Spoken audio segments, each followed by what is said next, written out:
We got the genius behind Nate Friedman totally exposing the paid Palestine protesters on the streets of America. We're going to take a look at this clip, but before we do, make sure that you subscribe to Nate Friedman's channel on YouTube. Go give him some love.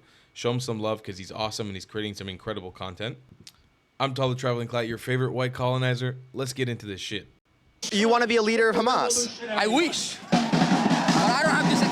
Oh, that's nice. Inshallah. Inshallah. Inshallah. Yeah, I don't know about that. This is my biggest expose yet. In this video, you'll see a lot of familiar faces, people I've exposed in the past, and this time I'll not only confront them on what I found, but reveal more threats to our national security than I ever have in any investigation that I've done. Welcome back to the Nate Friedman Show. This is David Chung. Yo, what's up, David? See you again, man. You want to talk at all about the last video? No, I'm good. What did you think of it? No comment. Did I get anything wrong? No comment. You got no comment? What? How are they paying you $80K a year? No comment. Are you gonna say no comment to everything? Yep. Yep. Bro, they're paying you $80K a year to protest? Is that wrong? Is that wrong? Tell me if it's wrong. No comment. I recognize David from when I exposed him in one of our previous videos. He stopped my interview with another guy that's in this video as well. Do you think that, what's that? You gonna stop him from interviewing me? What do you want to prevent him to say? Getting ready to march.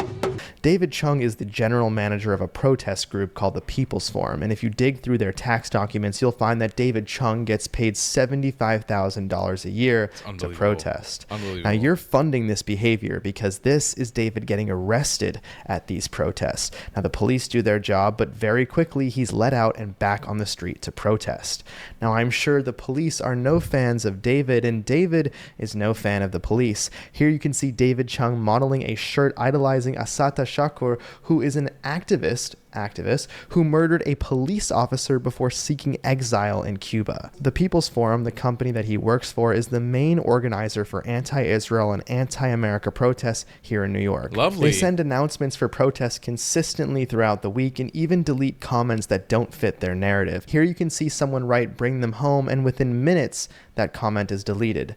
David Chung also has a leadership role at Rise and Resist, another company we've exposed for funding protests. Wow. The Karen Kazoo lady that I exposed was representing Rise and Resist, and they use Act Blue to raise money for their protests. I'm representing the folks at Rise and Resist who have been trained so Rise to and be Resist. You can see that they team up with the People's Forum often, and you can ask David any questions about protesting.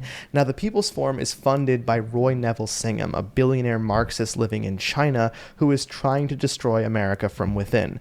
Yes, a billionaire Marxist. You heard that correctly. The House Oversight Committee right now is looking into Neville Singham, stating that... Does it ever surprise anybody that all these people are walking hypocrites? It's like the same people in the camp of Bernie Sanders. Like, they're all communists, Marxists, socialists, but they're all billionaires or millionaires. They all have tons of houses and stuff. Does this surprise anybody that they're just hypocrites? The People's Forum, a Manhattan-based nonprofit which has ties to the CCP through funding from you. Now, David Chung and Manolo dos Santos, the director of the People's Forum, both serve in top positions at the Singham's Justice and Education Fund, which further shows their strong ties to this Marxist who's slowly trying to destroy America. More on that later. Next up, I confront David Chung on a photo he took with a certain congresswoman. And how about meeting Rashida Tlaib? What was that like? No comment. You have no comment to meeting Rashida Tlaib? She's a big congresswoman. No comment. I actually did get David to talk to me in this video, even though he did tell me that he would say no comment about everything. Now, David is no stranger to Cuba activism. We know that part of his job is to protest for the communist country. Now, the People's Forum president, Manolo dos Santos, actually said the following. Listen to this. I first met Cuba in my mother's womb, when she came here in 1988 to meet with Fidel. That's where my love for Cuba was born. And after many years of sharing and accompanying Cuba's progress, not only because we stand in solidarity with Cuba, but because we need Cuba for our social struggles amidst the worst of American capitalism. And Rashida Tlaib being affiliated with the People's Forum is just one of those things that makes sense.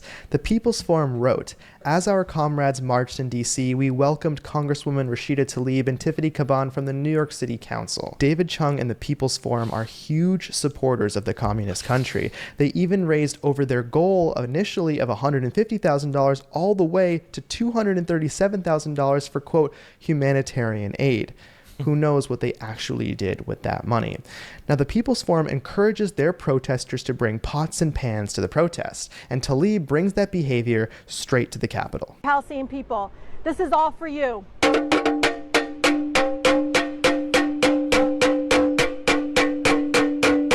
She's their congresswoman on the inside. Just listen to her not condemn the statement, "Death to America." At a rally in your district, people were chanting "Death to America." Do you condemn? Talk to Fox News. But do you condemn chants of "Death to America"? I don't talk to people that use racist tropes. Tlaib spoke at the People's Forum conference By the in way, Detroit just last to say, like, she doesn't condemn death to America. For the most part, none of these like Islamist immigrants to America or Arab Islamist immigrants to America condemn the idea of death to America. How do I know? I speak to them every day. I've been exposing them on my channel. If you haven't seen those videos, highly recommend you do. They're all over the place, especially Yemeni immigrants to America. Most of the Yemenite people I've spoken to, I asked them, do you support the Houthis? Yes. Do you support the Houthis flag that says death to America? Yes. Rashida Tlaib likes the idea of death to America. Do not get it twisted. She loves the idea of death to America. And you don't have to look farther than the podium to see them referring to all of Israel as Palestine. Now, while I was at the protest, I got this flyer about their second annual conference in August taking place at the Huntington Place Convention Center, which, you guessed it, is in Tlaib's district. Remember, it's just the second annual conference, meaning they began this conference only after the horrific attacks on October 7th. In attendance at Tlaib's speech were members of the Popular Front for the Liberation of Palestine, an actual terrorist group designated by the United States, and later in this video, I'll actually speak to one of those terror supporters right here in New York City. Ladies and gentlemen, this video only gets crazier from here. What about this School for Socialism that you guys are doing? That seems interesting, right? Yeah, you should join. Okay, tell me what I would learn. Tell me why I should join it. Are you actually interested, though? Yeah, I'm actually interested. What does socialism mean to you? Socialism mean to me? I think it's very dangerous because I think capitalism fuels innovation, but I'm skeptical, so I want to know why is socialism the right way to go. Well, I have to get ready for the march. So things are planned. What's the plan for today? Tell me that. Before David tells me the plan, let's talk about that school of socialism that he's hosting, which is essentially brainwashing our youth while masquerading as a summer course. They say that anyone can participate in their school for socialism, so right now I'm going to sign up to see if that's actually true. They write Class 1, Reform and Revolution. Now that's just for Module 1. Module 3 even writes Class 2, The Violent Origins of U.S. Capitalism. Now the People's Forum is using these protests against Zionism as a way to recruit our youth and then indoctrinate them with socialism education to then ultimately attempt to take down America. I will now read directly from their website to show you what they're saying to those young kids to have them join the school for socialism. Everywhere we turn, the consequences of exploitation, war, and greed are impossible to ignore. In the United States, the Trump administration is terrorizing immigrant families, rolling back civil rights, and gutting social services. Abroad, this same administration is fueling genocide, war, and militarism, pushing humanity closer to the brink of global conflict. But Trump's agenda is only one symptom of a system that has always prioritized profit over human well-being, and that is controlled by a very small ruling class willing to sacrifice humanity for the sake of their own greed and wealth. Now, this absolute beauty of a course is being taught Tuesdays and Thursdays at their bookstore, which sells socialist literature and revolutionary theory. We're going to have a rally to expose what Israel is doing to the children, the people of Gaza. They're actually making these aid sites, or these supposed aid sites of massacre, where they're killing people that are just lining up for aid. Is their goal to kill as many Palestinians as possible? Seems like it. Okay, then why wouldn't they just drop bombs throughout the entire day constantly? But once again, I have to do a task for this action, so I'll catch you later. But what's the job description for today? Like, are you supposed to be in the front of the protest, leading it? I'll be at the front, yeah. He makes no mention of how Hamas routinely steals that aid. Here is clear evidence of Hamas doing just that. There are countless videos out there showcasing this, but you'll rarely see them from the legacy media. Hamas is also seen eating that food and living just fine in their terror tunnels beneath Gaza.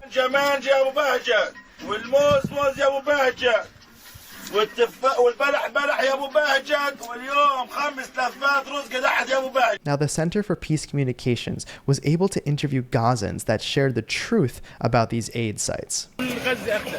الناس بتاخذ كرتونه وثلاث وقطعات حماس بدون لك تروحش على الامريكان يخلف على الامريكان هم بدون طحين واكل اسامه حمدان في قطر شبعان نايم تحت المكيفات هو ونسوانه واولاده بقول لك ما حدش يروح احنا بنراهن على ايش على صمود شعبنا صمود مين يا حبيبي تعال اتفرج كيف الناس كيف الناس جعانه بتروح نصيحه من الشعب لحماس سلموا وراقب وروحوا دمرت غزه يا عم ارحمونا من شيء الامن يرحمونا.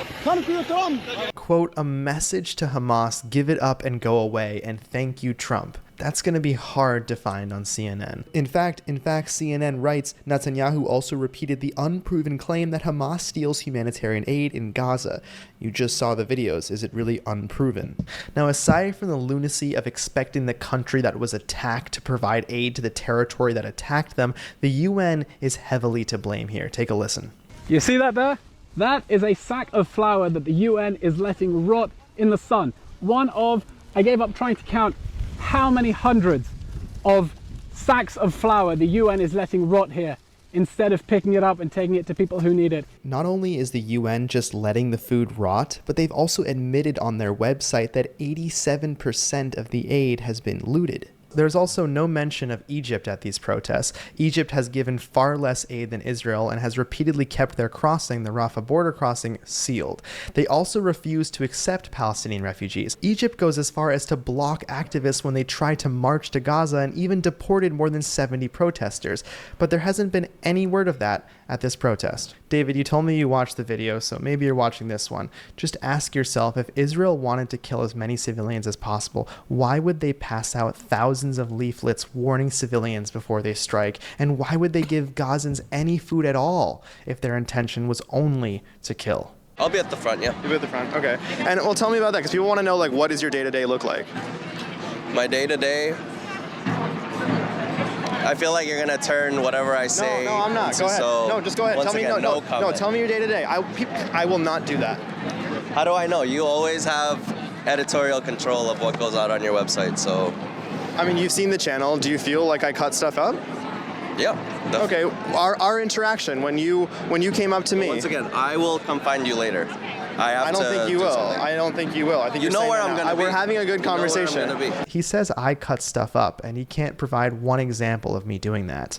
I hear people out, and the irony is that he came to stop my interview last time, which is quite literally cutting the interview live. David Chung, ladies and gentlemen. And one funny thing about David is that he studied economics in college, and now he's pro-socialism, a walking example that college doesn't make you smarter by default. In fact, you can often go the other direction, which is why the college employment rate for Gen Z men who graduated college is about the same as those who didn't. Now, despite David being an activist on the street, he keeps all his social media private.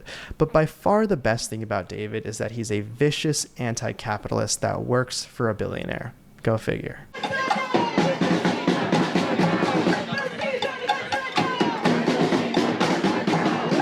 Hey man, can I ask what your headband says? هو يعني بيقول جبهة التحرير amazing. الفلسطينية. Oh, I don't speak Arabic. معلش. Can you speak English? Incredible. You have actual Hamas terrorists in America. Look at that. That's unbelievable. مش عارف إنجليزي. Only Arabic? I will have him speak in Arabic in a moment and you'll see the translation, but take a second to fully internalize what you're seeing. This is a man in New York City who is wearing the headband of the Popular Front for the Liberation of Palestine, which is a group designated as terrorists by the United States. In 1970, they hijacked 4 planes and blew them up in Jordan. 2 years later, the PFLP partnered with the communist Japanese Red Army to launch an airport massacre in Tel Aviv that left over 20 dead. 17 people who died in the massacre were American citizens. In 2001, they assassinated Israeli minister Raham Tsevi. More recently, they've been responsible for several suicide attacks. During the Second Intifada in 2003, they killed 3 soldiers and a civilian at the Geha interchange. The PFLP not only celebrated the October 7th attacks, but they're longtime allies of Hamas. They also participated in the attacks themselves. They took pictures that day because of how proud they were. Now listen to their spokesperson's response when asked if he would make peace with Israel. This was filmed in 1970. Why won't your organization engage in peace talks with the Israelis? You don't mean exactly peace talks, you mean capitulation, surrendering. Why not just talk? Talk to whom? Talk to the Israeli leaders. That's kind of conversation between the sword and the neck, you mean? Well, if there were no swords and no guns in the room, you could still talk. No. Now, this man you see on the screen is wearing their headband in New York City. This is what globalizing the Intifada represents. Zoran Mamdani does not condemn that phrase, and he's got a 79% chance to become the next mayor of New York City. Now, do the police allow this? Do they call it free speech to support a terror group like that? Well, when I spoke to a Hamas member in New York City and then reported it to the police, this is what they had to say. So if there was 50 people with Hamas headbands, it would be fine? Yes. 100? Yes. Even 1,000? Yes. Okay, well, can you say in Arabic what you're doing here today? أنا هنا عشان تضمن الشعب في غزة عشان هم هيموت من جوع وإحنا عارفين هذا الهولوكاست الجديدة الهولوكاست 2025 سو إحنا لازم موجود في الشوارع عشان شجوع الشعب الغزة وشجوع الشعب الفلسطيني كله. Obviously, that is an absurd thing to say. Comparing the controlled retaliation of having 1,200 of your civilians killed and raped to a systematic elimination of Jews is beyond disgusting. Hitler was killing 15,000 Jews a day. Calling what Israel is doing a Holocaust is the same as denying the Holocaust. So where'd he learn how to talk like that? Well, from right here at home. From our very own Rashida Tlaib, who said, quote, "There's a kind of calming feeling I always tell folks when I think of the Holocaust."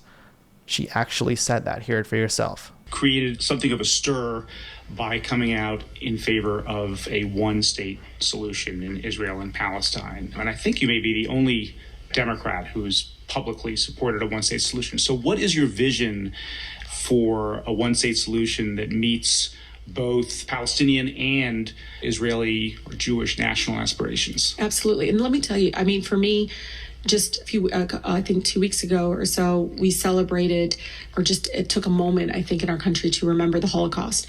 And there's a kind of a calming feeling I always tell folks when I think of the Holocaust and the tragedy of the Holocaust, and the fact that it was my ancestors, Palestinians, who lost their land and some lost their lives, their livelihood, the human dignity, their existence in many ways have been wiped out, and some people's passport. I mean, just all of it was in the name of trying to create a safe haven for Jews. If someone like that got elected to be a congresswoman, could they become president? Yes. AOC compared the southern border to a concentration camp, and she's one of the likely Democrat nominees for 2028. What do you think that Hamas should do next? أنا مش من حماس. You don't know about Hamas? أنا مش من حماس أنا مش عندي فكرة. Should Hamas destroy Israel? أنا ما عنديش أي رأي على حماس. Do you work with the People's Forum? أنا بشتغل في العالم. You work with everybody? أنا بشتغل في المدينة دي. Can I ask why you don't want to speak English? والله المش مهم أصلاً. وأنا مش عارف أنت إيه أصلاً يعني أنت من تنظيم إيه أنت بشتغل مين. Did you learn Arabic in the United States? Yes, he does. He So has an who accent. is funding him? If we look at their U.S. donors, you'll find out in a second that it's George Soros, just hidden under a bunch of NGOs. Listen, I don't want to ride on Nate's entire video. So what I recommend, we're halfway through. Go to Nate Friedman's channel right now. Check out, this is all the expose you possibly could need for the corroborated evidence that America is under attack from the inside. The fact that you have full-blown PFLP is the same. It's the same thing as Hamas. It's the same ideology. Actually, for most of the Palestinian ideology, it's mostly based on Hamas ideology because that is Palestinian ideology. I really, really recommend that y'all wake up to understand what is going on in your country. Please understand what is actually going on in your country. Please wake up to it. Realize that you are under attack. There is a serious, serious issue happening on your streets, in your nation. Please wake up to it. Please, ladies and gentlemen. I'll see you guys in the next one. I love you long time. It's absolutely insane. Like there's not even that much commentary to add. You're literally under attack. I'll see you guys in the next one. Goodbye, clats. Leaving my content and want to support me, just know your help is needed. There's a bunch of great ways to support me, being PayPal, Buy Me a Coffee, or joining my Patreon community down below. Patreon is the best way to support my channel, and you'll get a bunch of cool perks depending on what tier you join. Another great way to support me is by buying my merchandise on thetravelingclat.com. I regularly drop new merch designs like this beautiful hat, or this amazing shirt, where you can support the channel and get something cool for yourself. I also have an amazing Discord community with people from all over the world. Thank you so much for your support.